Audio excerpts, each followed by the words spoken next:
아이들한테 잘 생기는 물사마귀에 대해서 알아보도록 할게요. 물사마귀는 몰루시폭스라는 바이러스에 감염돼서 생기는 질환입니다. 보통 사람한테만 감염이 되는 특징이 있고요. 면역이 약한, 특히 약한 아이들한테 잘 생기고, 아이들이 수영장이나 또는 학교나 어린이집이나 이런 또는 목욕탕이나 이런 데서 감염이 잘 돼요. 물론 모든 아이들한테 이게 물사마귀가 생기는 건 아니고, 이 몰루시폭스 바이러스에 감염됐을 때 면역이 약한 아이들은 이 바이러스가 없어지지 않고 물사마귀가 생기게 됩니다. 물사마귀는 전염성이 강하기 때문에 저절로 없어지는 경우도 있지만, 면역이 약한 아이들이 몸에서 많이 번지기 때문에 빨리 면역 치료를 하는 게 좋습니다. 물사마귀는 잠복기가 2주에서 2달이기 때문에 면역 기능이 정상적인 경우에는 2달 안에 자연스럽게 사라지는 경우가 대부분입니다.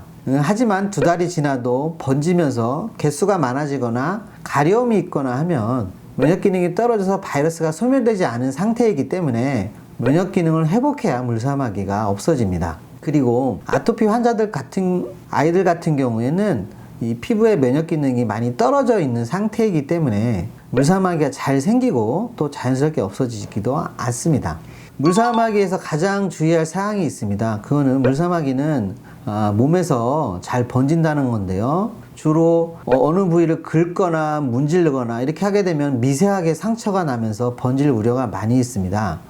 그런데 아이들 중에서는 이제 습관적으로 이 사타구니나 생식기 주변을 긁거나 만지는 경우가 있잖아요. 만약에 물사마귀가 걸린 아이들이 그렇게 사타구니나 생식기 주변을 긁거나 만지게 되면은 그쪽에 번지기 쉽습니다. 이렇게 되면은 때론 생식기 요도 안으로 들어가 번지면 치료가 힘들어하므로 아이들에게 긁지 말라는 주의를 꼭 해 주어야 합니다. 또 항문 주변도 마찬가지로 이렇게 긁다가 그 항문 주변 긁다가 물사마귀가 항문 주변에 번져서 생기는 경우도 있습니다. 그래서 만약에 그렇게 번지게 되면은 항문 안 직장 쪽으로 번지게 되면 또 치료가 어려질 수 있으므로 아이들에게 긁지 않도록 꼭 주의를 주어야 합니다.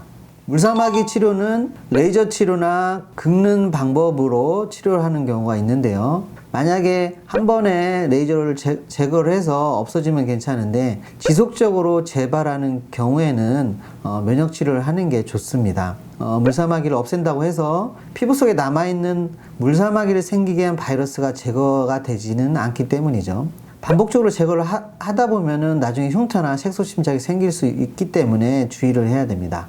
물사마귀가 걸린 아이들 같은 경우에는 체질별로 한약을 나누어서 처방을 하면 면역이 높아지면서 물사마귀가 저절로 없어지는 경우가 많이 있습니다. 체질별로 보면은 소화 기능이 약해서 밥을 잘 안 먹거나 배 아프다고 하는 그런 체질의 아이들이 있고요. 그리고 아이스크림이나 찬 음료 등을 많이 먹다 보니 장이 냉해지면서 면역이 떨어진 그런 체질의 아이도 있고, 아토피나 비염 등이 있어서 외부 세균이나 바이러스에 쉽게 노출되는 그런 면역이 약한 아이들도 있습니다. 이렇게 체질을 나누어서 면역 기능을 좋게 하면 물사마귀가 저절로 없어집니다.